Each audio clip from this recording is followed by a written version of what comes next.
America में 7,25,000 undocumented Indians, 24,000 America की हिरासत में है। 487 लोगों को फाइनल डिपोर्टेशन ऑर्डर्स दे दिए गए हैं। वेनेजुएला के कुछ इलीगल इमिग्रेंट्स को गुंटानामो बे भेज दिया है, जहां पे आतंकवादियों को रखा जाता है। अपनी रोजी रोटी कमाने के लिए वह बाहर गए थे, क्या उनको हथकड़ियां और बेड़ियां पहनाकर भारत वापस लाया जाएगा?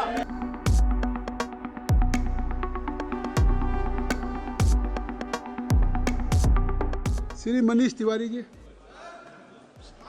सभापति महोदय, अमेरिका में 7,25,000 अनडॉक्यूमेंटेड इंडियंस हैं। कल तो ये 24,000, मेरी बात सुन लीजिए ध्यान से, 24,000 अमेरिका की हिरासत में है। 487 लोगों को फाइनल डिपोर्टेशन ऑर्डर्स दे दिए गए हैं। उनमें से 287 को भारतीय नागरिक के अनुसार चिन्हित कर लिया गया है। अमेरिका में जिस तरह की परिस्थिति बनी हुई है, वेनेजुएला के कुछ इलीगल इमिग्रेंट्स को गुंटानामो बे भेज दिया है, जहां पे आतंकवादियों को रखा जाता है।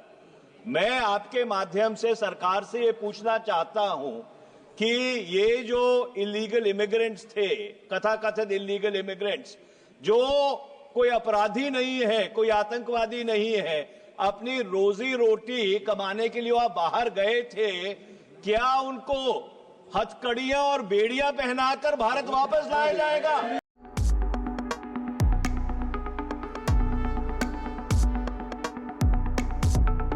I rise to apprise the House of certain developments pertaining to deportation of Indians from the USA.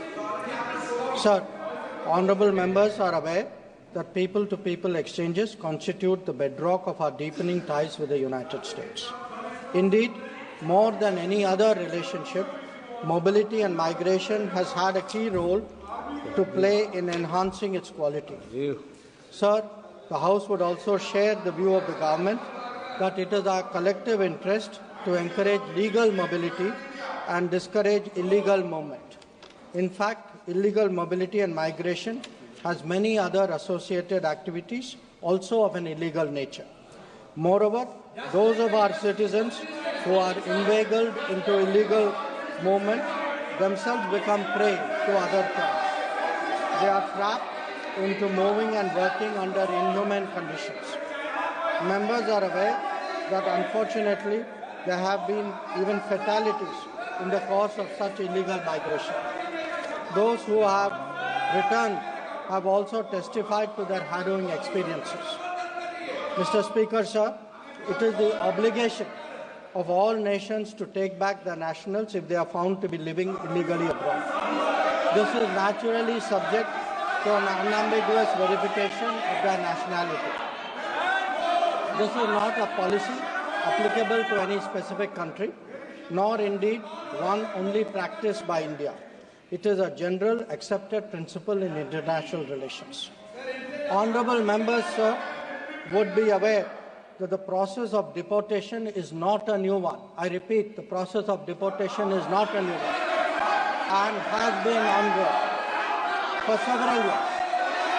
I would like to share with the House the details of deportation from the United States since 2009. The numbers, years-wise, sir, are listed in my statement. From 2009, there were 734, 2010, 799, 2011, 597, then 530, 515, 591, 708, 1303, 1024, 1180, 242, 805, 862, 617, and 1368. So these are the numbers given by our Bureau of Immigration. The numbers for 2009 to 2014 from the Department of Homeland Security is much higher. Honorable Speaker, sir, deportations by the United States are organized and executed by the Immigration and Customs Enforcement authorities. The standard operating procedure for deportation by aircraft used by ICE that is effective from 2012. Sir, I repeat to you, these were procedures that came in 2012. They provide for the use of restraint. Sir, I have an American document of 2012 which lays out the restraint procedure. I authenticate it and I will lay it on the table of the House. Sir, however, we are informed by ICE that women and children are not restrained and the needs of deportees during transit relating to food and other necessities, including possible medical emergencies, are attended to.